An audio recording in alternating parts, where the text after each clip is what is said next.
I never thought the world could split open on a Tuesday. Ordinary days have a way of concealing the extraordinary, or the unbearable, until you blink, and suddenly you're standing in a crater, smoke still rising, trying to make sense of what just exploded. For me, it began with a casserole and a lie. If you're new here, you're watching Women Unwritten, the place where our stories stop being polite and start being true. It was late October. The last stubborn leaves clung to the birch outside my kitchen window, and I was humming, spooning mashed potatoes into a dish, when my husband, Alan, kissed me on the cheek, his breath warm, his voice too casual. "Work's a mess. Don't wait up," he said. I remember nodding, brushing a strand of hair from my eyes, thinking how tired he looked, and how I'd been tired for months. Marriage fatigue, I'd called it in my head. The quiet accumulation of little silences and unfinished sentences. He left. His keys jingled, the door clicked shut, and I stood with my hands deep in soapy water, watching the dusk. 32 years of marriage, and I still checked the clock when he was late. That night, I checked 3 times before I noticed his car still parked under the floodlight. The casserole cooled untouched. My phone sat silent on the counter. At 11:17 p.m., I texted him, "All okay?"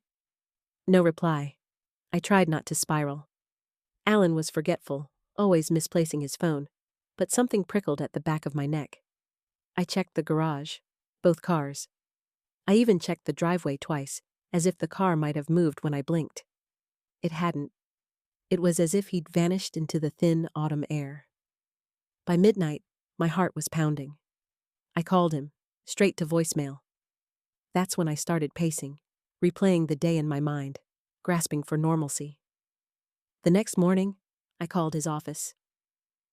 "Alan's not in yet," the receptionist chirped. "He has a meeting at 10, right?" I asked, my voice too high. A pause. "That was canceled." You're watching Women Unwritten. Tap like and subscribe so more voices get heard. I called our daughter, Jill, who lives in Denver. She told me not to panic. "He probably needed a walk, Mom," she said, but I could hear her worry echoing mine. "Call the police if you need to," she added, softer. I did, finally, at noon. The officer who took my report was polite but distant, his tone implying Alan would show up soon, probably with coffee and an apology. I went through the motions, answering questions about what Alan was wearing, his mental state, whether we'd argued. The detective, a woman named Ramirez, arrived that afternoon. She had sharp eyes and a kind mouth. "Do you know of any reason your husband might leave suddenly?" she asked. "Financial trouble? Medical issues? Affairs?" Affairs. The word landed like a pebble in a pond, ripples moving outward through my chest. "No," I said. "Nothing like that." I believed it, mostly. Ramirez walked through the house with me. She paused in Alan's office, glancing at the piles of papers, the carefully labeled folders. "Do you mind if we look through his things?" she asked. I nodded, feeling strangely like a guest in my own home. That night, the silence pressed in. I sat on the edge of our bed, holding Alan's pillow, breathing in the faint scent of his aftershave. I found myself tracing the memories of our life, the way he always cut the crusts off his toast, the jokes he whispered at funerals, the way he hummed under his breath when he was anxious. I lay awake, convinced I'd missed something, a sign, a hint. 2 days later, Detective Ramirez called. "Can you come down to the station?" she asked. Her voice was unreadable. My hands shook as I drove, knuckles white against the steering wheel. The waiting room was cold, the walls painted an unkind shade of green. Ramirez met me at the door, her lips pressed into a line. "We found something," she said. She slid a folder across the table. Inside were grainy photos. Alan, in a gray windbreaker, standing outside a building I didn't recognize, talking to a woman I'd never seen. The timestamp was from the night he disappeared. "Do you know her?" Ramirez asked. I shook my head, my tongue thick with dread. We pulled some records, she continued. Your husband has a second bank account, substantial withdrawals. Are you aware of any of this? No. The word barely escaped my lips. My mind raced, latching onto the possibility of identity theft, or maybe some work-related mistake. I wanted to believe that, but I remembered the way Alan's hands shook at dinner, the stack of unopened mail, the way he flinched when the phone rang. Ramirez leaned forward, her voice gentler. Mrs. Larkin, is there anything you haven't told us? Anything that might help us find him? I opened my mouth, then closed it. My brain felt stuffed with cotton. I wish I knew, I whispered. Afterward, I sat in my car in the parking lot, staring at the folder on my lap. The woman in the photo was young, maybe in her late 20s, with dark hair and an easy smile. I tried to imagine Alan with her, tried to squeeze that image into the shape of my husband, the man who brought me coffee every morning and never forgot our anniversary. When I got home, I opened Alan's laptop. He'd left it unlocked, which was unusual. He was meticulous about passwords. I clicked through his emails, searching for something, anything, that might explain the unexplainable. Most of it was routine. Work memos, jokes from old college friends, reminders to pay bills. But then, I found a folder tucked deep inside his inbox, labeled simply, Personal. Inside were dozens of messages to someone named Maya. The tone was intimate, familiar. He wrote, I'm sorry I can't get away tonight. Soon, I promise. Another, you make the world feel new. My breath caught in my throat. I scrolled further, my heart pounding. There were photos. Alan and Maya at a cafe. Alan and Maya at the beach. Alan and Maya in a hotel room I didn't recognize. I closed the laptop, my hands shaking. The world tilted. For a moment, I couldn't move, couldn't breathe. 32 years. How do you measure betrayal that deep? I wanted to scream, but the house was too empty to hold my anger. I called Jill, my words tumbling out in gasps. She was silent for a long time. Come stay with me, Mom, she finally said. We'll figure this out together. But I couldn't leave. Not yet. I needed answers. Not just about Alan, but about myself and the life I thought I'd built. The next morning, I woke to a text from an unknown number. Don't trust the police. Meet me at the old pier. Midnight. My blood turned to ice. I thought about ignoring it. I thought about calling Ramirez. But curiosity and fear wrestled inside me, and curiosity won. All day, I replayed the message in my mind. Who was it? Maya? Alan? Someone else entirely? I went through the motions, coffee, laundry, bills, but the hours crawled by, thick with dread. At midnight, I drove to the pier, my heart rattling in my chest. The wind whipped my hair, and the water glimmered darkly beneath the moon. I waited, every shadow a threat. Finally, a figure emerged from the darkness. Not Alan, not Maya, but a man I didn't recognize. He handed me a small envelope. He's in danger, he whispered. Don't trust anyone. He vanished into the night before I could speak. Back home, I opened the envelope. Inside was a single photograph. Alan, bruised and frightened, sitting in what looked like a basement. On the back, a note. If you want to see him again, do not involve the police. My knees buckled. I sank to the floor, the world spinning. My husband was alive, but he was in trouble. And I was alone, caught in a web I never saw coming. I don't remember how long I sat on the kitchen floor, clutching that photograph, my mind reeling between hope and terror. Alan was alive. I had proof. But whoever had him, whoever sent that message, was watching me, knew my every move, my every thought. The walls of our home suddenly felt porous, as if secrets could seep through the plaster and crawl into bed with me. I forced myself to stand, knees aching. I checked the locks on every door, pulled the curtains shut, unplugged the landline. I walked from room to room, turning on lamps, searching for anything out of place. Nothing.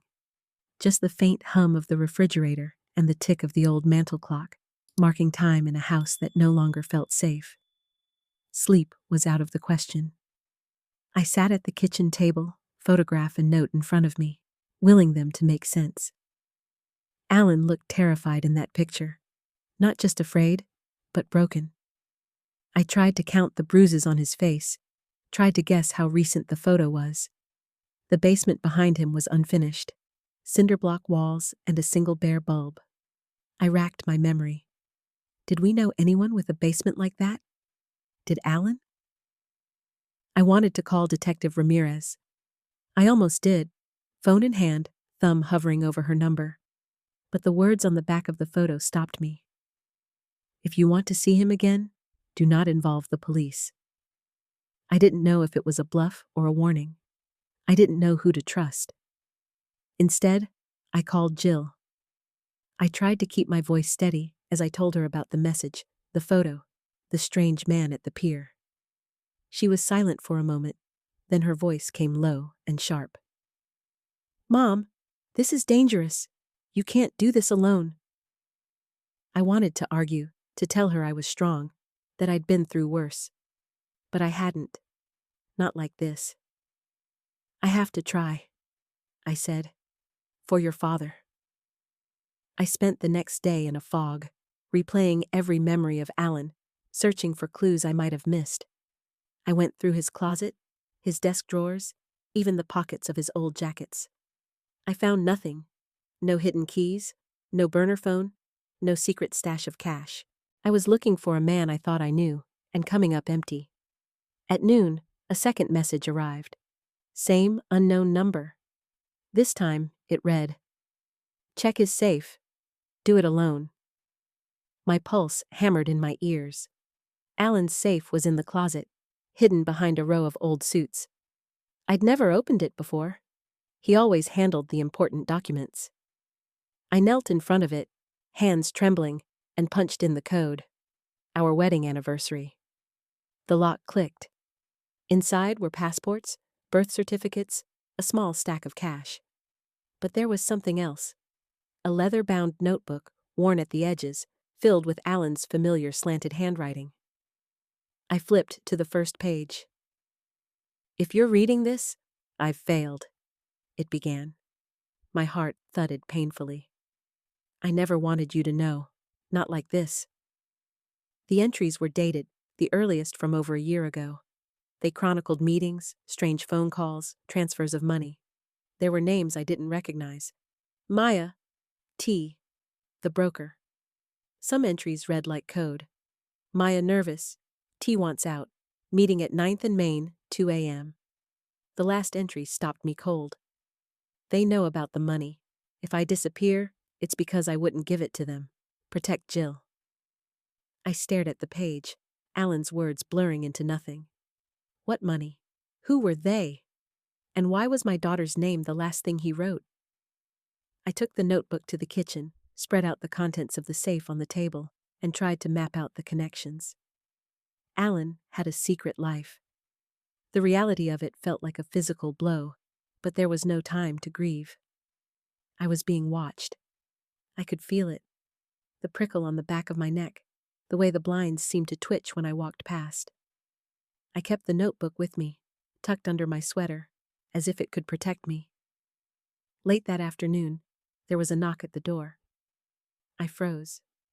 Through the peephole, I saw Detective Ramirez, her hair pulled back tight, face unreadable. I hesitated, remembering the note's warning, then opened the door a crack. "Mrs. Larkin, may I come in?" she asked. Her eyes flicked past me, scanning the hallway. I stepped aside, clutching the notebook tight. She moved through the house, pausing in the kitchen. "We got a tip," she said. "Someone saw Alan near the old pier last night. I wanted to check in with you personally. Has anything unusual happened?" I shook my head, pulse racing. I could feel the lie blooming on my tongue. "Nothing," I said. "No word from him?" Ramirez studied me for a long moment. "If you remember anything, call me." She handed me her card, her fingers lingering on mine.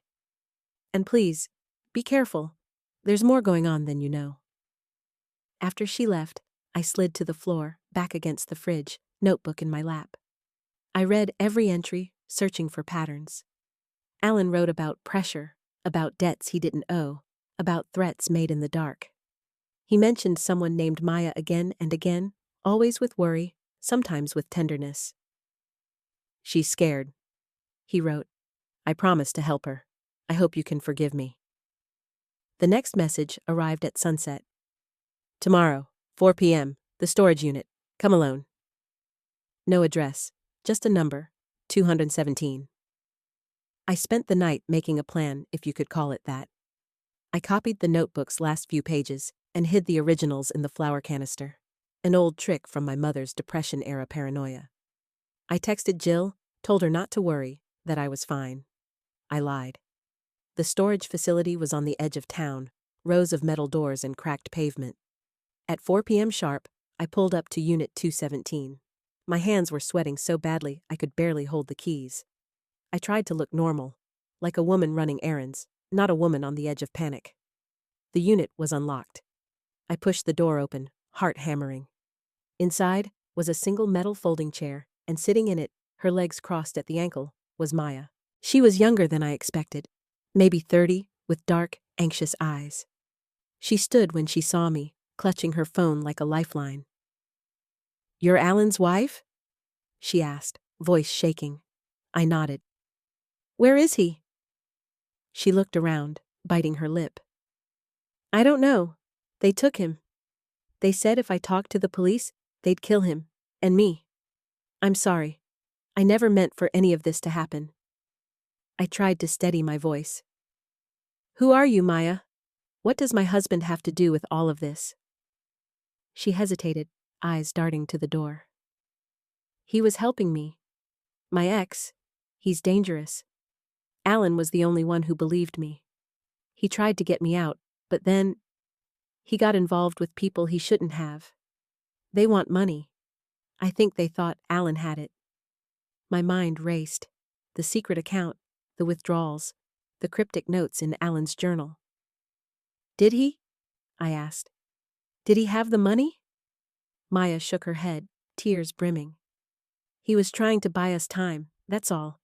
He thought if he played along, they'd let us go." I tried to breathe, tried to see the shape of this new reality. My husband, the man who sang along to oldies and watered the plants every Sunday, had risked everything for a woman I'd never met. "Why didn't you come to me?" I asked, the bitterness sharp in my throat. Maya looked at her hands. "He said you'd be safer if you didn't know." A car door slammed outside. Maya flinched, her whole body tensing. "I have to go," she whispered. She pressed a folded scrap of paper into my hand. "If anything happens, call this number. Don't trust the police. Please." She slipped out the side door, vanishing into the glare of the afternoon. I stood alone in the musty storage unit, Alan's notebook in one hand, Maya's number in the other. The walls seemed to close in around me. I wanted to run, to scream, to wake up in my own bed and find Alan beside me, snoring softly. But the world had changed, and I was changing with it. That night, I sat in the dark, reading the last page of Alan's journal again and again. Protect Jill. The phone rang. I answered on the first ring. A man's voice, low, cold. "You're getting close. Stop digging, or you'll never see him again." The line went dead. My hands shook so badly I nearly dropped the phone. I stared at the darkness outside, my own reflection trembling in the glass. I had no choice. I called the number Maya had given me. A woman answered. "You have 30 seconds. Who is this?" I forced the words out, my voice thin. "My name is Elaine Larkin. My husband is missing. Maya said you could help." A long silence. Then, "Meet me at the diner on 5th, tomorrow morning, alone." I hung up and sat in the kitchen until dawn, watching the sky turn from black to blue. The house was quiet, full of ghosts. But for the first time since Alan disappeared, I felt something flicker in my chest. Not hope, exactly, but resolve.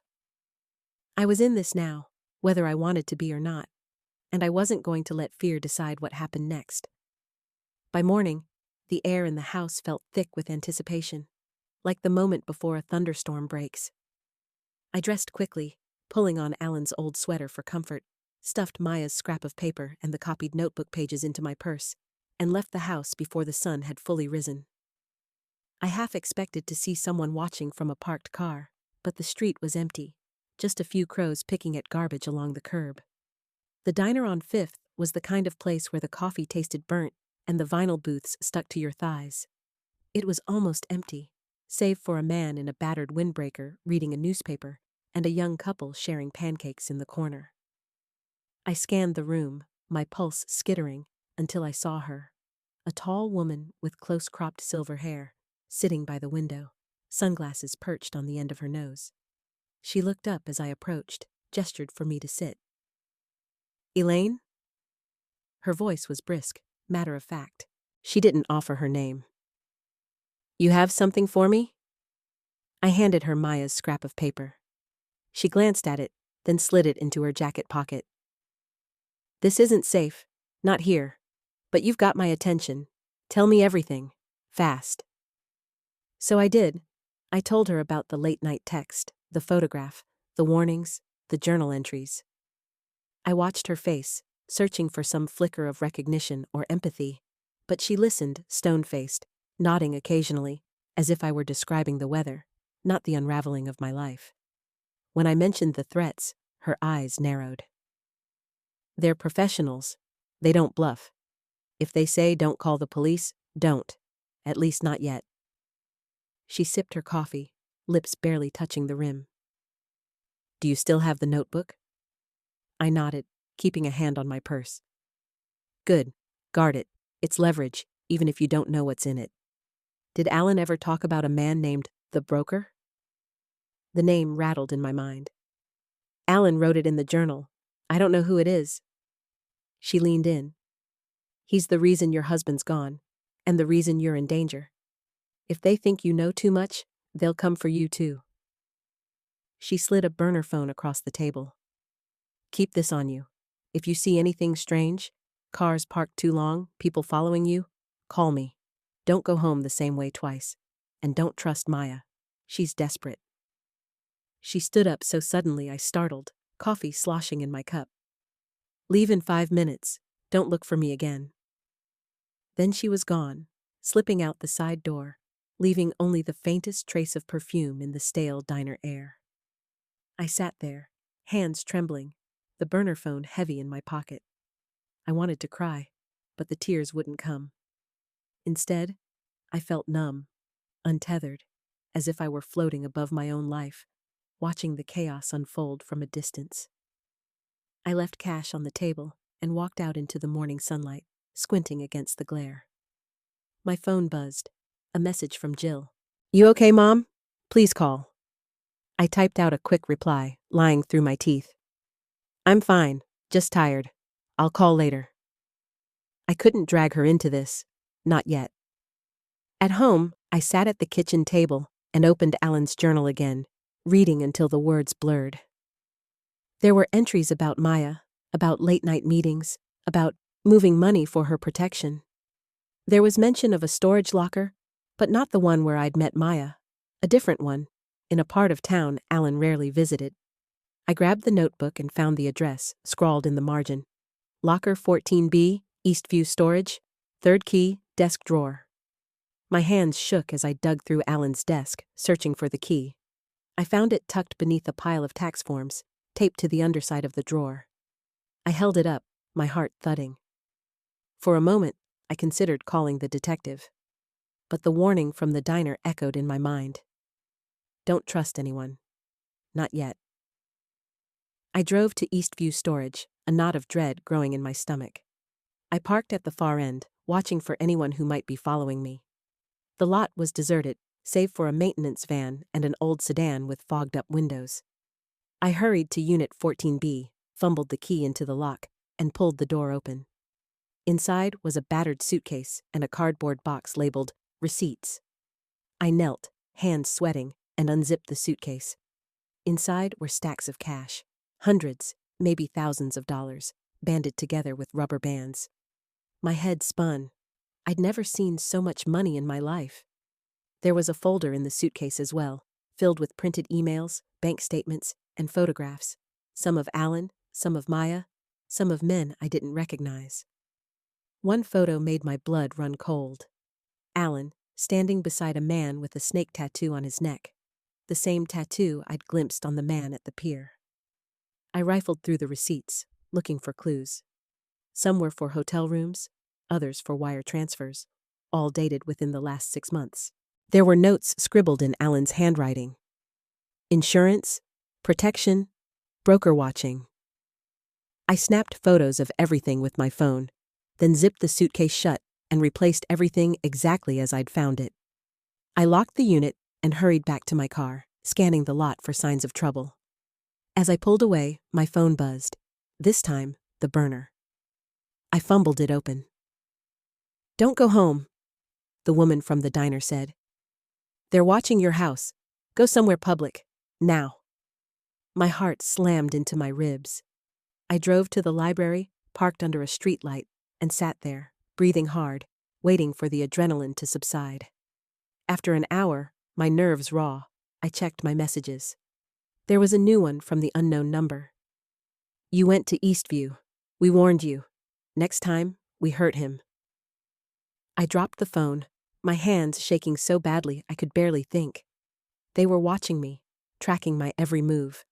I thought of Alan, alone and terrified in that basement, and for the first time, I felt real fear, not just for him, but for myself. I called Jill, my voice wavering. "I need you to come home," I whispered. "Don't ask questions. Just get on a plane. Please." She didn't argue. "I'll be there tonight." I spent the afternoon at the library, poring over Alan's notebook, trying to make sense of the tangled web he'd left behind. The more I read, the more I realized how little I'd known about his world. The secrets, the lies, the lengths he'd gone to for Maya, and for me. By the time Jill arrived, it was dark. I met her at the airport, relief flooding through me at the sight of her tired, worried face. She hugged me tight, then pulled back, searching my eyes for answers. "I'll tell you everything," I promised. "But not here." We drove to a motel on the edge of town, paid cash, and locked the door behind us. I poured out the whole story. Alan's disappearance, the threats, the money, Maya, the mysterious woman at the diner. Jill listened in stunned silence, her knuckles white as she gripped the edge of the bed. "Mom, we have to go to the police," she said, her voice trembling. I shook my head. "Not yet. If we do, they might kill him. Or us." Jill stared at me, her eyes filling with tears. "What are we supposed to do?" I didn't have an answer. I only knew that whatever happened next, we'd face it together. That night, I lay awake, staring at the motel ceiling, listening to the hum of traffic outside. I thought of Alan, somewhere in the dark, and of the life we'd built together, a life now cracked wide open. I thought of Maya, and the secrets she carried. And I thought of the woman from the diner, her cryptic warnings echoing in my mind. I knew I couldn't trust anyone, but I also knew I couldn't give up. Not on Alan, not on Jill, not on myself. As dawn crept through the curtains, I made a promise to myself. I would find the truth, whatever it cost, even if it meant losing everything I thought I knew. The first rays of morning filtered through the threadbare motel curtains, painting Jill's face in watery gold. She looked so young, curled up on the opposite bed, her hair spread across the pillow, just as it had when she was a little girl. I watched her breathe for a while, longing for the days when a scraped knee was the worst thing either of us had to worry about. But those days were gone. I slipped out of bed quietly, careful not to wake her, and sat at the little desk by the window. I took out Alan's notebook, the burner phone, and the photos from Eastview storage, spreading them out as if I could puzzle my way out of this nightmare. Every piece of evidence pointed to something bigger than Alan's affair or a midlife secret. There were too many players, too many threats. I studied the photo of the man with the snake tattoo, burned his face into my memory. I reread Alan's last entries, especially the one that mentioned the broker and insurance. I didn't know what insurance meant. Money, documents, maybe something only Alan understood. But it was clear he'd been trying to protect someone, maybe all of us. Jill stirred, blinking awake. She sat up, rubbing her eyes, and managed a weak smile. "Did you sleep at all?" "Not much," I admitted. "There's too much to figure out." She padded over and sat beside me. "Let's go through it together. Maybe a fresh pair of eyes will help." So we did. We pieced through everything. Alan's notes, the coded messages, the receipts, the money. Jill was methodical, her mind sharp as ever.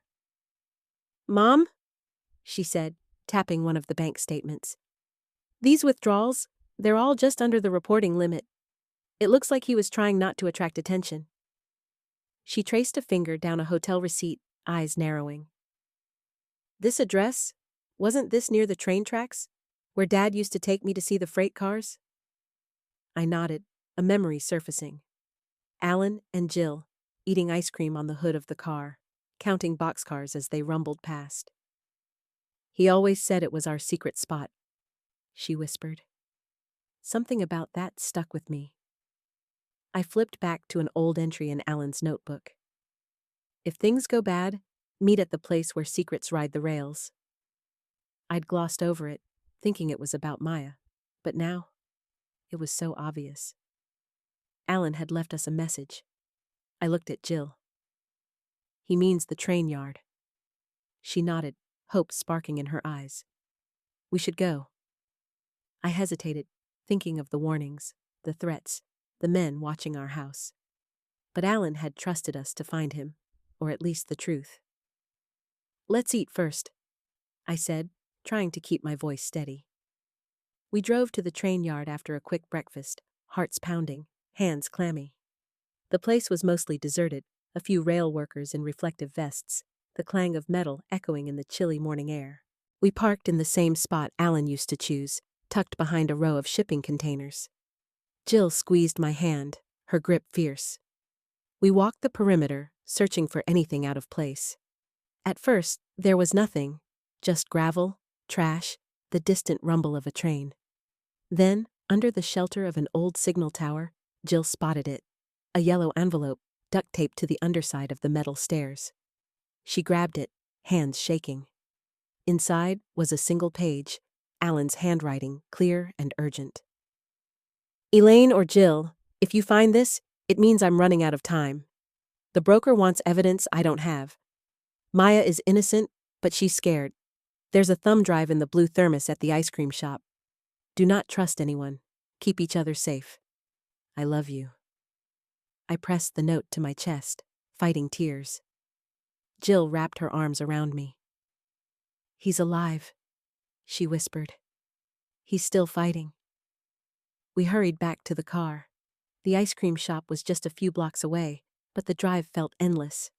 My mind raced with questions. What was on the drive? Would it lead us closer to Alan, or just deeper into danger? The shop was closed for the season, but the owner, Mrs. Patel, recognized us and let us in. The place was cold, the chairs stacked on the tables, but behind the counter sat a row of faded thermoses. Only one was blue. Jill grabbed it, unscrewed the lid, and fished out a tiny thumb drive wrapped in plastic. I thanked Mrs. Patel with a trembling voice, then hurried out. We sat in the car, doors locked, hearts pounding. I plugged the drive into Jill's laptop. Folders popped up, photos, documents, voice recordings. There were surveillance shots of the man with the snake tattoo, emails linking the broker to a shell corporation, audio files of whispered threats and promises. There was even a video. Alan, sitting in a dark room, explaining everything. He spoke quickly, looking straight into the camera. "If you're seeing this, I've been taken. The broker is running a trafficking ring, laundering money, blackmail, worse. I stumbled onto it trying to help Maya. She's a victim, not a conspirator. I've copied everything: names, dates, accounts. The drive is insurance. Use it if you have to. Protect yourselves. I love you, always. The weight of it crushed me. Alan had risked his life for a stranger, for justice, for us. Jill's face was pale, jaw set. We have to go to the police, Mom. We can't fight this alone. I wanted to believe that, but fear gnawed at me. Not yet, I whispered. We need help from someone who isn't in their pocket. The burner phone buzzed, a single text from the woman at the diner. They know about the drive. Run, now. Panic seized me. We drove aimlessly for an hour, switching directions, watching for anyone tailing us. My mind spun with options. Go to the media? Hide the drive? Disappear entirely? We finally parked in a grocery store lot, hearts racing, eyes scanning every car. Jill's phone rang. It was Maya. Her voice was frantic. I need help. They're after me. Please, Elaine. I have nowhere else to go. I hesitated. Maya was the reason Alan was in this mess, but she was also the only one who might know where he was. I told her to meet us at the park near the river, a public place, but not too crowded.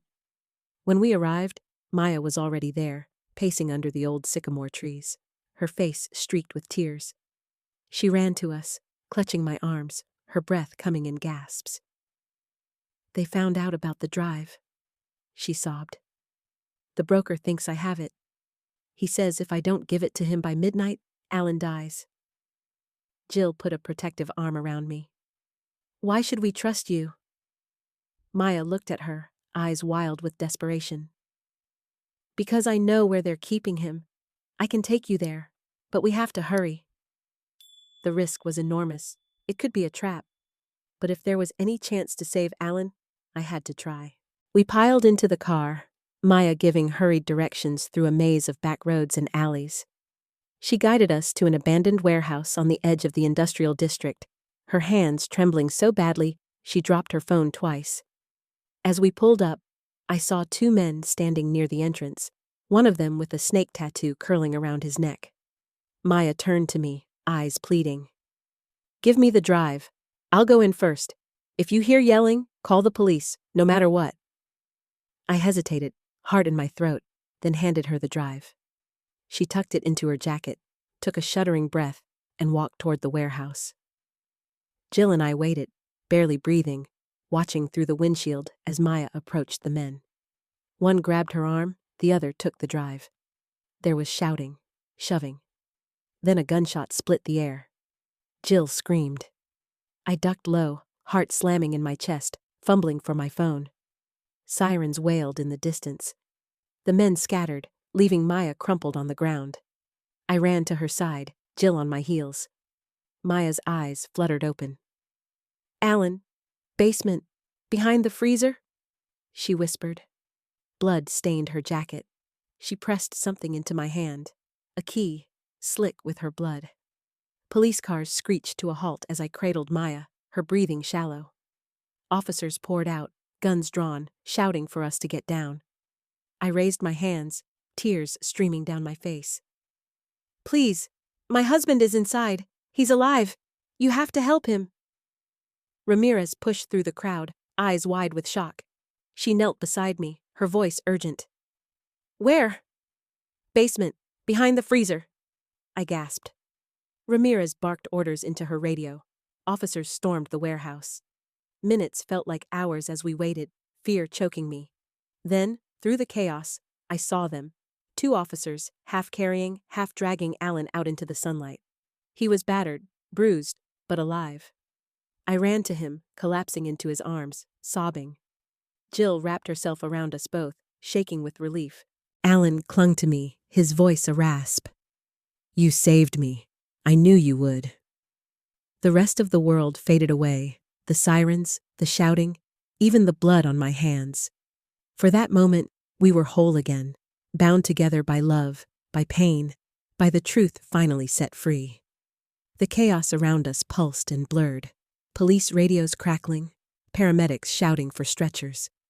But all I could see was Alan, bruised and battered, clinging to me with a desperation I had never felt from him before. His hair was matted, his lips split, but his eyes, oh, his eyes, were full of relief and disbelief. Jill knelt beside us, her sobs ragged and unrestrained, one hand resting on Alan's shoulder, as if she needed physical proof he was real.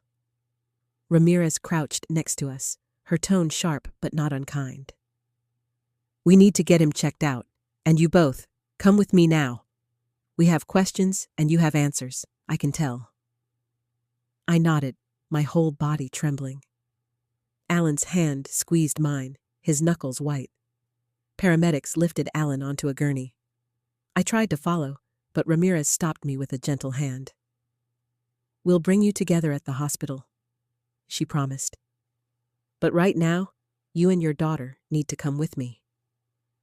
I didn't have the energy to argue. Jill helped me to my feet, her eyes flicking constantly to the warehouse as if afraid Alan might vanish again. Ramirez hustled us into her cruiser, away from the flashing lights and the low, keening wail of a distant ambulance. Maya was gone, spirited away by paramedics, her fate uncertain.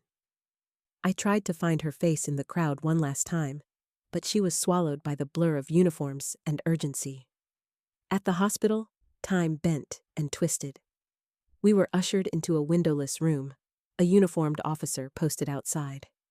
Jill paced, hugging herself. I stared at my hands, still sticky with Maya's blood, unable to stop replaying the moment she pressed the key into my palm. Ramirez entered, her notepad already out. She sat across from us, her expression softer now. "I need you to walk me through everything. Start at the beginning. Don't leave anything out." So we did. I told her about Alan's disappearance, the threats, the burner phones, the storage units, the thumb drive hidden in the thermos. I told her about Maya, about the man with the snake tattoo, about the meeting at the park and the warehouse. Every detail tumbled out. Some I hadn't even known I'd remembered. Jill filled in the gaps, her voice steady, but her eyes shining with tears.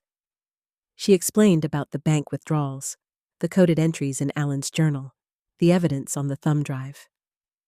Ramirez listened without interruption, her pen scratching furiously. When we finished, she leaned back, exhaling. "You realize this is bigger than anything I've worked.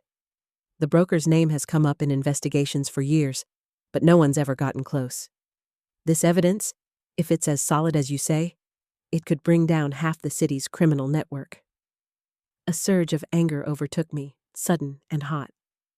Why did no one protect Alan? He asked for help. He tried to do the right thing. Ramirez met my gaze, weary and honest. "Sometimes the system fails good people, but you, your family, did what we couldn't. I promise you, we're not going to let this go." She took the key Maya had given me, examining it. "Basement, behind the freezer," she said. "We'll get a warrant, but I have to warn you, it may take time. These people are dangerous, and they have friends everywhere." Jill slumped into the chair, her composure finally cracking. "We just want to go home. We want him safe." Ramirez nodded. "You will, but you need protection. For now, you're not leaving this hospital without an escort." A nurse appeared in the doorway. "Mrs. Larkin, your husband is awake. You can see him now." Jill was out the door before I could stand. I followed, the walls of the hospital closing in, the familiar antiseptic smell making me dizzy. Alan was in a private room, hooked up to machines, his face pale but alive. Jill launched herself into his arms, and he closed his eyes, tears leaking down his battered cheeks. I approached slowly, unsure how to bridge the gap that had opened between us. Not just the days of his disappearance, but the secrets, the lies, the years of silence we'd both built like walls. Alan reached for my hand. "I'm sorry," he whispered, his voice cracked and raw. "I wanted to tell you everything, but I thought I could protect you by keeping you out." I sat beside him, exhaustion finally catching up. I would have helped you. I would have done anything. He squeezed my hand, his grip weak but fierce. I know that now. I was wrong. We sat in silence, the three of us, Jill on one side, me on the other, Alan in the middle, like the axis of a wheel we all spun around. After a while, Ramirez came in, her tone brisk again. Alan, when you're strong enough, I'll need a statement. We have the thumb drive, and my team is already following leads. But you have to understand, these people are powerful. They'll come after you, all of you. We can offer witness protection if you want it. Alan shook his head. I'm not running, not anymore. Ramirez gave him a look, half admiration, half exasperation. We'll see how you feel in a few days. For now, rest. The next 48 hours passed in a blur. Alan slept, waking only to eat or hold my hand. Jill stayed close, fielding calls from friends and family, all of whom had heard only that Alan had been found after a medical emergency. The official story, for now. Ramirez and her team worked around the clock. There were arrests, raids, news reports about a major breakthrough in a criminal enterprise. Maya survived, though barely. She was in protective custody, her testimony crucial to the case. The man with the snake tattoo was captured trying to flee the city. The broker, though, remained a shadow. Rumors and whispers, but no face, no name. On the third morning, Ramirez visited us again, this time with a small, tired smile. You can go home? She said. For now, but you'll have protection, and you'll need to keep a low profile until the trial. Alan was discharged that afternoon, frail and stiff but determined to walk out under his own power. We drove home together, the three of us silent, the weight of everything pressing in on us. The house was just as we'd left it, mail stacked on the table, Alan's car still in the drive, the casserole in the fridge now a science experiment. I helped Alan to bed, tucked him in the way I used to when he was sick with the flu. He gripped my wrist. Stay, he pleaded. So I lay beside him, staring at the ceiling, listening to his breathing settle. For the first time in days, I let myself relax, if only a little. I felt Jill's presence, hovering at the doorway, unsure where she fit in this new, fractured world. As the days passed, we settled into a strange, uneasy routine. 2 police cars parked at the curb. Alan slept a lot, waking only to eat or talk in short, hushed bursts. Jill stayed longer than she'd planned, helping me with chores, keeping me company as we watched the news and waited for updates from Ramirez. The first time Alan and I were truly alone, he reached for my hand. I need to tell you everything. No more secrets. I braced myself, but I was ready. Okay, I said softly. Tell me. He began at the beginning, how Maya came to him for help, how he stumbled onto the broker's operation, how he tried to collect evidence without tipping anyone off. He described the threats, the fear, the moments he almost ran but couldn't, not with innocent people at risk. He told me about the nights he watched me sleep, wondering if he was doing the right thing by keeping me in the dark. I thought protecting you meant keeping you ignorant, he said. But I see now, you're stronger than I ever gave you credit for. I squeezed his hand, tears stinging my eyes. We're stronger together. That's what marriage is supposed to be. He nodded, eyes shining. I'm sorry, Elaine, for everything. I forgave him. I didn't say it out loud, but I think he knew. Forgiveness isn't a single word or gesture. It's 1,000 tiny acts, a choice you make over and over, even when it hurts. Jill came in, carrying tea for all of us. She sat at the foot of the bed, tucking her legs under her. For a moment, we were just a family again. Damaged, yes, but still whole. Outside, the world kept spinning. News vans came and went. Neighbors whispered and speculated. Police came by every few hours, checking in, their presence both reassuring and suffocating. One night, as rain tapped against the windows, Alan looked at me and said, "When this is over, let's go away. Just us. Start fresh." I smiled, a real smile, for the first time in weeks. I'd like that. For now, we waited, together, braced against the storm, stronger than we'd ever been. The days that followed took on a strange rhythm, as if our life had been pressed into a mold we didn't recognize. I moved through the house quietly, careful not to startle Alan when he was lost in thought, or flinched at sudden noises. Jill worked remotely from our dining room, phone pressed to her ear, her voice low and steady as she fielded questions from worried friends, and occasionally, reporters fishing for a quote. I kept the curtains drawn and the door locked, always aware of the patrol cars idling at the curb and the plainclothes officers who took turns sitting across the street, pretending to read newspapers in their cars. The world outside seemed to move on, oblivious. Halloween decorations went up on our block. Kids in costume paraded by, laughing, oblivious to the secrets and fear that seeped through our walls. I watched them from the living room window, feeling both removed and desperately nostalgic for the days when all that mattered was which candy Jill would bring home, when Alan would carve a crooked grin into a pumpkin and wink at me across the flickering candlelight. One morning, Ramirez called with an update. "The trial's moving forward," she said, her voice brisk. "Maya's testimony is critical. So is the evidence you found. The broker's lieutenants are flipping, but he's still out there. You need to stay alert. Anything strange, you call me. Understood?" I assured her we would. After I hung up, Alan sat at the table, staring into his coffee, the lines on his face deeper than I remembered. "I keep thinking about all the times I told you not to worry, that everything was fine," he said quietly. "I wonder if you knew I was lying." I shrugged. I knew something was wrong. I just didn't want to see it. Maybe I didn't want to know what it meant for us. He looked up, eyes heavy with regret. "I'm so sorry, Elaine. I should have trusted you." I reached across the table, covering his hand with mine. "We can't go back. We can only go forward." That afternoon, the doorbell rang. My heart jerked. I peeked through the peephole and saw one of the officers, Detective Lyle, his badge flashing in the porch light. I let him in. He looked tired, rainwater dripping from his coat. "We have reason to believe the broker is still operating in the city," he said. "We're tightening security. There's a chance he'll try to reach out, or someone close to him might.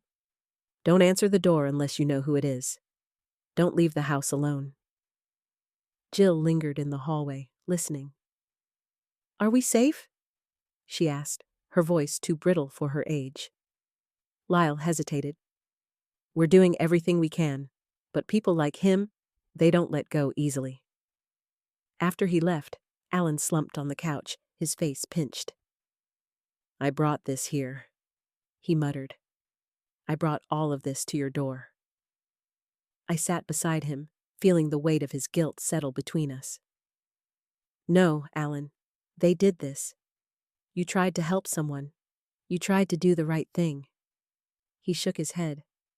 "But look what it cost you, what it cost us." We sat in silence, the clock ticking, Jill's footsteps overhead. I thought about the years we'd spent together. The laughter, the arguments, the quiet evenings reading on opposite ends of the couch. I thought about all the little things we'd taken for granted. I realized how much I wanted those things back, no matter how changed we all were. That night, sleep eluded me. I lay awake, listening to Alan's breathing, the wind rattling the windows, the low hum of a police radio outside. My mind kept circling back to Maya, what she'd endured, what she'd lost. I wondered if she'd ever find peace, or if the shadow of the broker would haunt her forever. A week passed. The trial began with little warning, a call from Ramirez, a quick flurry of instructions. We were ushered through back entrances, shielded from the press and the prying eyes of strangers. Jill insisted on coming with us, despite my protests. "We're in this together," she said, her chin set stubbornly. The courtroom was cold and stark, the fluorescent lights harsh. Maya took the stand, her hands shaking but her voice steady. She told her story, how she'd met the broker, how he'd threatened her and her family, how Alan had tried to help. She spoke of the night Alan disappeared, the basement, the threats, the violence. I watched the jury, their faces shifting from skepticism to horror as the evidence unfolded. The thumb drive was introduced. Alan's video played for the room. I saw some jurors wipe their eyes. Others shook their heads in disbelief. When Alan testified, I squeezed Jill's hand so tightly she winced. He spoke clearly, laying bare his fears, his mistakes, the guilt he carried. He didn't try to paint himself as a hero. He just told the truth. The defense tried to undermine him, hinting at an affair, at greed, but Alan never flinched. "I was afraid," he said, "but I couldn't live with myself if I did nothing." I felt pride and grief mingle in my chest. There were moments when I wanted to stand up and scream at the defense attorney to demand he see Alan as I did, a flawed, frightened man who'd risked everything for a stranger. The trial lasted 2 weeks. The broker never appeared in court. His real name was whispered, but he remained a ghost, pulling strings from the shadows. His lieutenants, the ones who'd threatened and hurt Alan and Maya, sat hunched and sullen, their lawyers whispering desperately in their ears. The verdict came in a rush, guilty, on every count that mattered. The courtroom erupted in chaos, reporters shouting questions, cameras flashing. I held Alan's hand as we were ushered out, Ramirez clearing a path through the crowd. Maya was escorted separately, her face pale but calm. When our eyes met across the hallway, she gave me the smallest of nods, a silent thank you, or maybe just a farewell. Afterward, the prosecutors offered us witness protection again. "You can have new names, a new life. Just say the word," they said. Alan looked at me, searching my face for an answer. I thought of the house, the neighbors, the history written on every wall. I thought of the fear, yes, but also the stubbornness that had carried us through. "We're not running," I said quietly. "We're not letting him take anything else from us." Alan smiled, relief and admiration mingling in his eyes. Jill hugged us both, her arms strong, grounding us in the present. Still, there was a new caution to our lives. I changed our routines, never took the same route to the grocery store twice, checked the locks 3 times each night. Alan kept his phone close, always watching for strange numbers or unknown faces. Jill returned to Denver, promising to visit often and call every day. It was strange, this blend of ordinary life and lingering dread. I found myself savoring the smallest joys. Sunlight on the kitchen floor, the smell of coffee in the morning, Alan's quiet humming as he read the newspaper. Each moment felt precious, fragile, hard-won. One afternoon, I received a letter. No return address, the handwriting unfamiliar. My heart hammered as I opened it, half expecting another threat. Instead, it was a simple note. "You saved more than just your husband. Thank you for your courage. There are others who see what you did, even if we can never say it out loud. A friend." I sat at the table, tears slipping down my face, letting myself feel the relief, the exhaustion, the pride. We were changed, all of us, but we were still here, still together. And for the first time in a long time, I believed we might be all right. Months passed, and though the world outside seemed eager to forget, our lives remained quietly suspended between old routines and a new kind of vigilance. I found myself scanning faces at the grocery store, jumping at the sound of the mail slot, flinching when the phone rang at odd hours. Sometimes, in the hush of the early morning, I caught Alan gazing out the window, his brow furrowed as if he were searching for a sign, or a threat, among the waving branches. The newspapers ran a few stories at first. Local man exposes crime syndicate. Mystery mastermind still at large. For a while, we lived in the uncertain glow of being almost famous, with reporters parking down the block and neighbors dropping off casseroles and cards. But time marched on, as it always does, and the world's attention shifted to the next fire, the next scandal. Our story faded from the headlines, but the tremor of it lingered in every corner of our home. Jill came to visit as often as she could, always insisting on driving herself from the airport. No rideshare, no cabs, just her old car and a route she changed every time. She'd settle into her childhood room, phone and laptop open, working remotely and keeping one wary eye on the front drive. We never said it aloud, but we all felt safer together, the three of us orbiting each other in careful patterns. Alan recovered slowly. He saw a therapist, sometimes twice a week, and I watched him wrestle with the weight of what he'd seen, the guilt he carried for dragging us into danger. Some nights, I'd hear him wake with a gasp, nightmares still chasing him even after the sun rose. I sat with him, holding his hand, letting him talk or sit in silence, whichever he needed. He never apologized for his fear, and I never asked him to be brave. My own anger came and went in waves. Some days, it was directed at Alan, at his secrecy, his reckless courage. Other days, it was the universe itself that bore the brunt of my fury. I found myself snapping at little things. The garbage left out by the curb, a neighbor's dog barking in the night, a broken cup in the sink. But when I let myself sit with the anger, to really look at it, I realized it was grief. Grief for the life I'd thought we had, for the illusion of safety I'd wrapped around us like a blanket. One rainy evening in December, as I was folding laundry in front of the TV, the local news played a clip about the sentencing of the broker's lieutenants. Life in prison for some, decades for others. They showed old mugshots, blurry courtroom sketches. No one mentioned the victims by name, just the courageous testimony of those affected. My face didn't appear, nor Alan's, nor Maya's. We were ghosts to the world now, shadows behind the story. After the broadcast, I found Alan on the porch, wrapped in a blanket, watching the rain. He looked older, but somehow lighter too. "Do you think it's really over?" he asked, voice low. I sat beside him, listening to the gentle drumming of water on the steps. "Maybe not for them, but for us? I think we get to decide how much of our lives they still get to steal." He reached for my hand, and for a long while we just listened to the storm, the silence between us comfortable for the first time in months. Christmas came, and with it, a chance to feel normal again. Jill strung lights across the porch, refusing to let the cold or the memories dampen her enthusiasm. We baked cookies, burned half of them, laughed until we cried. On Christmas morning, I found a letter tucked into my stocking, Alan's handwriting, shaky but determined. It wasn't a confession or an apology, but a promise. No more secrets, no more lies. You are my home, and I'm never leaving you in the dark again.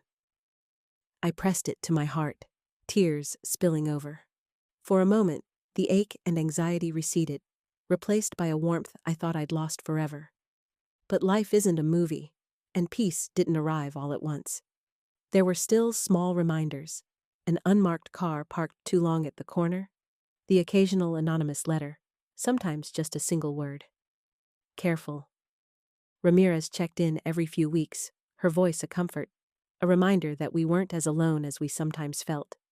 She told me that Maya was in a new city, with a new name, trying to build a life out of the ruins. Sometimes, I thought about writing to her, just to say I understood, that I hoped she'd find peace. But I never did. It felt like letting go was the only gift I had left to give her. One afternoon in March, I was gardening when a stranger paused at the edge of the yard. He was young, dressed in jeans and a battered jacket, his face unfamiliar. I stiffened, trowel tight in my hand. He raised both hands, palms open. "Mrs. Larkin? I'm sorry to bother you. I just wanted to say thank you. You don't know me, but my sister, Maya, she's safe because of what you did. Because of what your family did." The words caught me off guard. I let the trowel fall into the dirt. "How is she?" "She's healing. It's hard, but she's alive. That's what matters. I know it cost you. I just wanted you to know. You did the right thing." He left before I could find the words to reply. I watched him walk away, feeling both lighter and unbearably sad. I knelt in the dirt, hands trembling, and let myself cry. Not just for Maya, or for Alan, or for me, but for all the women whose stories would never make the news, whose courage would only ever be witnessed by a handful of people. That night, I told Alan about the visit. He listened quietly, then pulled me close. "You saved her, Elaine. You saved me. You saved all of us."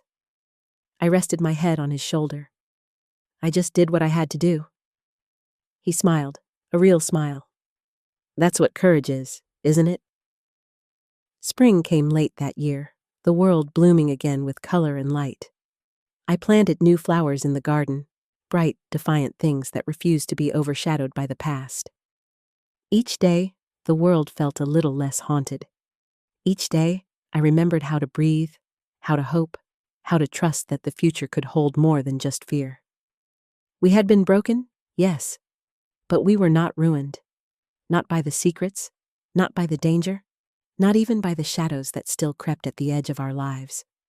We were survivors, Alan and Jill and I, and our story would go on, written in laughter, in forgiveness, in the small, stubborn acts of love that stitched us back together, piece by fragile piece. Summer arrived in a rush of green, the world outside our windows exploding with color and noise. I tended the garden with new devotion, coaxing tomatoes and wildflowers from the earth, grateful for the grounding ritual of dirt beneath my nails, sweat on my brow. Alan joined me sometimes, kneeling awkwardly among the rows, his hands still stiff from old injuries, but determined not to let pain keep him inside. We worked in companionable silence, the sun on our backs, the air thick with the scent of basil and honeysuckle. There were moments, long, golden moments, when I almost forgot to look over my shoulder. Jill visited often, her laughter filling the house and scattering the last of winter's ghosts. We grilled burgers in the backyard, played cards at the kitchen table, watched old movies late into the night. Sometimes all three of us crammed onto the sagging sofa. It felt like a second chance, this slow rebuilding of our family. Even our arguments were softer now, edged with patience instead of resentment. We understood now how easily everything could be lost. Still, I couldn't entirely let go of the habits I'd learned. I triple-checked the locks at night. I memorized the faces of strangers at the farmer's market. The world had not changed, only my understanding of it. The trial was over, but the broker's shadow lingered, a presence I could never quite banish. I knew better than to believe in perfect endings. Ramirez called now and then, sometimes just to say hello, sometimes with small updates. "Another shell company shut down. We think we have a lead on the broker's new alias." She never promised justice, but I could hear the grit in her voice, the vow not to forget us. One afternoon, as the cicadas droned and the sprinklers ticked across the lawn, I sat on the porch with Alan, lemonade sweating in our hands. He watched the street, quiet and thoughtful. "I've been thinking," he said, "about what comes next. For us. For me." I waited, watching the way his fingers traced circles on the glass. "I want to do something that matters, Elaine. I can't go back to pretending nothing happened, not after everything." I understood. The story didn't end just because the cameras left. "What do you want to do?" He looked at me, a nervous hope in his eyes. "Testify, advocate, maybe help others going through what we did. I was so afraid for so long, and I know there are people out there, men and women, who think they're alone. Maybe if I tell the truth, it'll matter." I reached for his hand, pride and worry tumbling together in my chest. "Whatever you decide, I'll stand by you. I always have, even when I was scared." He squeezed my hand. "I know. I never would have made it without you." Jill joined us, barefoot and grinning, a bowl of strawberries in her arms. "What are we plotting?" she teased. Alan smiled, the lines in his face softening. "Just your parents, trying to save the world again." She rolled her eyes, but her smile didn't falter. Just don't do anything too exciting. I need you both in one piece. It was such an ordinary thing to say, and for the first time in so long, I let myself believe we might have ordinary days again. Late that summer, Alan was invited to speak at a victim support group. The night before, he paced the living room, practicing his words, starting and stopping, frustration creeping in. I watched him, remembering the man I'd married, brave, stubborn, flawed, full of heart. I offered to help, but he shook his head. I have to say it myself, Elaine. I owe it to them, and to you. The next evening, the three of us sat in a church basement, surrounded by faces etched with pain and hope. Alan spoke quietly at first, his voice trembling, but as he told our story, something steadied inside him. He spoke about fear, about secrets, about the price of silence. He didn't flinch from the hard parts. He looked at me and Jill as he spoke, and I felt the room lean in, drawn by the honesty of a man who had lost and found himself in the darkness. Afterward, people approached us, some in tears, some just wanting to shake his hand. A woman pressed a note into my palm. "Thank you," she whispered, "for letting him tell the truth. It matters." We drove home in silence, the night air cool and clean. I watched Alan as he stared out the window, a kind of peace settling over him. He'd carried so much guilt, so much shame. But tonight, I saw the beginning of something else. Forgiveness. For himself and for the choices he'd made. As the leaves began to turn, I noticed myself changing too. I no longer braced for danger at every creak of the floorboards. I found joy in small things. A new recipe, a letter from Jill, the first cool breeze of autumn through the open kitchen window. I still locked the doors, still watched for signs, but the fear was no longer my constant companion. One evening, I received a postcard. No return address, just a view of a city skyline and a brief message. "I'm safe. Thank you for believing me. M." I pressed the card to my heart, relief flooding through me. Maya was alive and free, and maybe, just maybe, on her way to healing. In the months that followed, Alan began volunteering more, sharing his story with anyone who would listen. He never painted himself as a hero. He spoke of mistakes, of fear, of the strength it took to ask for help. He told the truth, and it changed people. It changed him too. Sometimes, as I watched him, I marveled at how close we'd come to losing everything. I thought of the secrets and the lies, the nights spent searching for answers in the dark. I thought of Maya and Ramirez, and all the women whose courage had gone unwritten. Our lives were not perfect, and maybe they never would be. But we had survived. We had loved, and in the quiet, ordinary moments, the ones I once took for granted, I found a kind of happiness I'd never known before.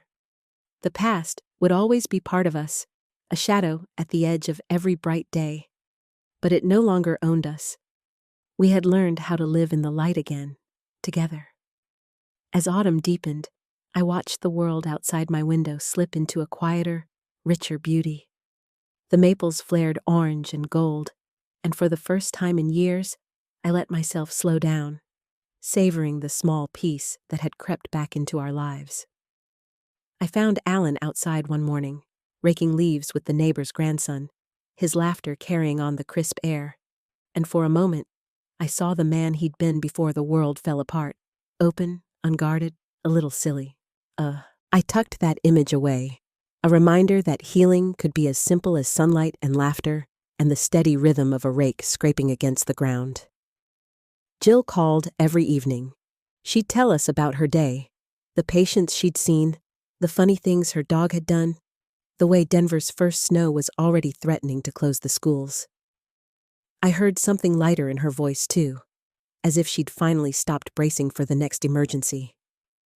Sometimes I wondered if she had any idea how much her strength had held us together, even when she was miles away. In October, Alan was asked to speak at a conference for survivors and advocates. He hesitated at first, worried he'd be dredging up pain for others, but Jill and I encouraged him. "You're not just telling your story," I told him. "You're giving people hope that they can survive too." He worked on his speech for days, scribbling notes on the backs of envelopes and old receipts. I found him one evening in the study, head in his hands, and sat beside him without a word. When he finally spoke, his voice was small. "Sometimes I still don't know how to forgive myself for putting you through all of it, for believing I could fix it alone." I squeezed his arm, feeling the old ache flare and then soften. "We don't get to choose what happens to us, Alan. We only get to choose what we do next. You're here. We're here. That's enough." He nodded, wiped his eyes, and folded me into a long, quiet hug. The night of the conference, we drove into the city together. The auditorium was packed, the crowd a tapestry of faces, some scarred, some wary, some shining with hope. Alan's hands shook as he stepped onto the stage, but when he began to speak, his voice was clear and steady.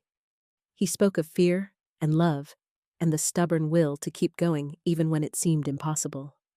He told the truth, not just about what had happened, but about the shame and the guilt, the nights when he'd nearly given up.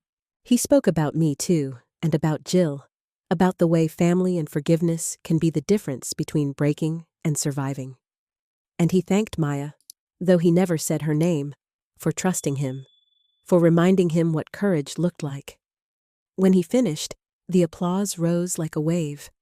I watched as people lined up to speak to him, to shake his hand, to share their own stories in halting, hopeful voices. I saw him smile, really smile, as he listened. Driving home that night, Alan reached over and squeezed my knee. "Thank you," he said softly, "for not giving up on me. Not when I was lost. Not when I lied. Not even when I didn't deserve it." I glanced at him, my heart full. "You're my husband. That doesn't stop when things get hard." He was quiet for a moment, the streetlights flickering across his face. "I want to give you something back, Elaine. I want us to really live again." I didn't need grand gestures. I just wanted this: honesty, togetherness, ordinary days. But Alan, being Alan, had made plans. That weekend, he packed a picnic and drove us to the lake where we'd spent our honeymoon. The air was brisk, the water shining beneath a sky so blue it hurt to look at. We sat on a blanket, eating cold chicken and laughing at ourselves for forgetting plates. We talked about the future, not the fearful, tiptoeing kind we'd lived since Alan disappeared, but the kind where we might travel, or take classes, or simply grow old together, side by side. That night, back at home, I lay awake listening to Alan's steady breathing and let myself imagine a life unshadowed by secrets. For the first time, I believed it was possible. A week later, I received another letter. This one was typed, unsigned, but the message was unmistakable. "You did more than survive. You made it safe for others. Thank you for the light." I didn't know who had sent it, a survivor from Alan's group, someone who'd heard him speak, or perhaps just someone who needed to believe in hope. It didn't matter. I folded the letter and put it in the same box where I kept the postcard from Maya, the newspaper clippings, the note Alan had written on Christmas morning. Sometimes I'd take them out and read them, not to dwell on what we'd been through, but to remind myself how far we'd come. The police still called from time to time. Ramirez would update me. Another raid, another arrest. The broker still a ghost, but his world shrinking. "He'll slip up," she'd say. "He always does." I didn't need vengeance. I just needed to know we were safe, that the darkness was receding, even if only a little at a time. Autumn faded into winter. Alan and I went on walks, holding hands in the brittle cold.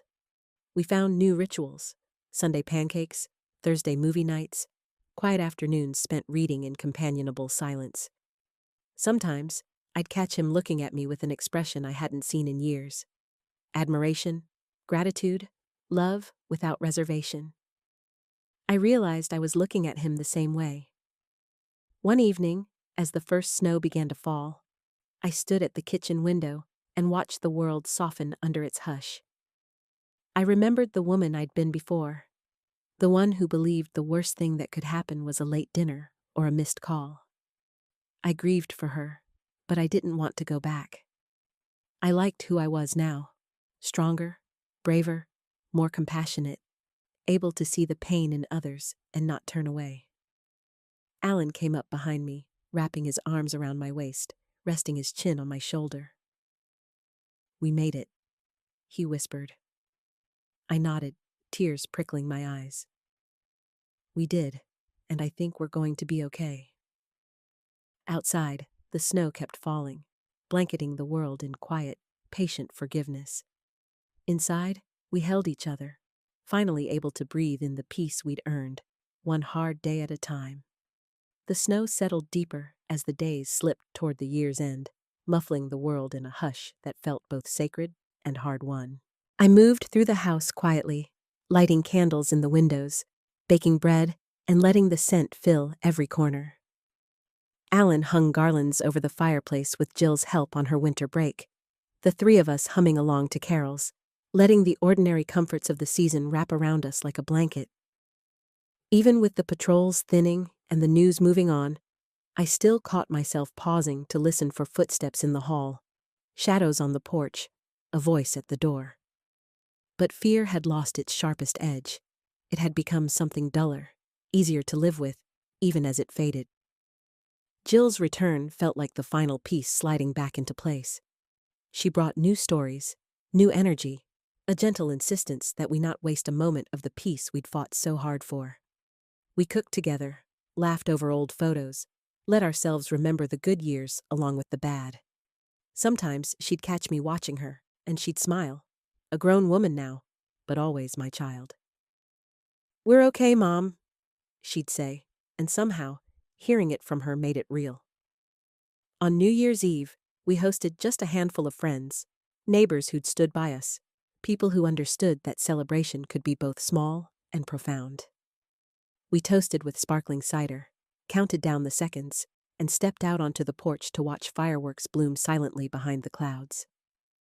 Alan pulled me close, Jill's arm linked through mine. For a moment, everything felt suspended, shimmering with promise. Later, after everyone had gone and the house was quiet again, Alan and I sat together in the living room, the embers in the fireplace painting the ceiling with shifting gold. He traced circles on my hand, the way he did when we first married, and I saw the man he'd always been, stripped bare of secrets. "I never said thank you," he murmured, his voice thick. "For not giving up, for saving me, even when I didn't know I needed saving." I shook my head, smiling through tears. "We saved each other, Alan. That's what love is. That's what a life together means." He rested his forehead against mine, and for a long while, we said nothing at all. Days grew longer, the worst of winter receding. I walked the neighborhood in the mornings, sometimes with Alan, sometimes alone, letting the cold wake me up, letting the light find its way back in. I noticed things I'd missed before. The neighbor's dog waiting at the fence for a pat, the first crocuses nosing through the frost, the quiet resilience of things that survive the cold. I started volunteering at a shelter downtown, helping women who were starting over, sometimes with less than I'd had. I sat with them, listened to their stories, offered coffee, a meal, a place to rest. Sometimes I told a little of my own story, enough to let them know I understood how it felt to be afraid, to be lost, to come out the other side changed, but not ruined. Their courage humbled me. Their hope kept me honest. Alan continued his advocacy work, traveling to speak at meetings and schools, sometimes bringing home letters from people he'd helped. He never boasted. He simply showed up, told the truth, and reminded people that ordinary lives could hold extraordinary bravery. Jill flourished in Denver, but she called often, and every time she visited, she brought pieces of her new life, friends, laughter, plans for the future. She and Alan would cook elaborate dinners, and I'd watch them from the doorway, my heart so full it ached. The world outside our door never returned to perfect safety. There were still moments of fear. A car idling too long, a strange letter in the mail, a phone call that ended in silence. But we had learned how to live with uncertainty, to find joy in the days that were quiet and unremarkable. We learned that healing wasn't a finish line, but a path we walked together, sometimes stumbling, sometimes running, always holding on. One Sunday, as spring crept in, Alan took my hand as we sat in the garden, the air full of birdsong and sunlight. "Do you ever wish it had all turned out differently?" he asked quietly. I looked at him, at the lines time and pain had carved into his face, at the depth in his eyes, at the gentleness that hardship had sharpened instead of erasing. "I wish we hadn't hurt," I said. "But I don't wish for a different life.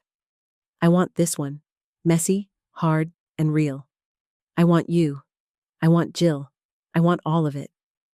He smiled, and for a moment, I saw hope bloom in him like a green shoot in new soil. Some nights, when the world was quiet and the house was dark, I'd lie awake and trace the story of us in my mind. Not just the terror and the loss, but the moments of stubborn love that had carried us through. I would remember the woman I'd been, the woman I became, and feel a kind of peace settle in my chest. A peace that came not from forgetting, but from surviving, from telling the truth, from refusing to let fear have the last word. If there was a lesson, it was this. You cannot control what the world will do to you, but you can choose what you do next. You can choose courage, even when it's quiet. You can choose to love, again and again, even when it's hard. You can choose to write your own ending, even when the story nearly breaks you. That was the gift Alan and I had given each other, and the legacy we passed to Jill. Not a promise of perfect safety, but the certainty that we would never stop fighting for the life we wanted, together. And so, as the seasons turned and the shadows lengthened and retreated, I let go of the old fears, made room for new joys, and stepped forward. One day, one act of hope, one unwritten chapter at a time. Thanks for listening. Don't forget to subscribe and feel free to share your story in the comments.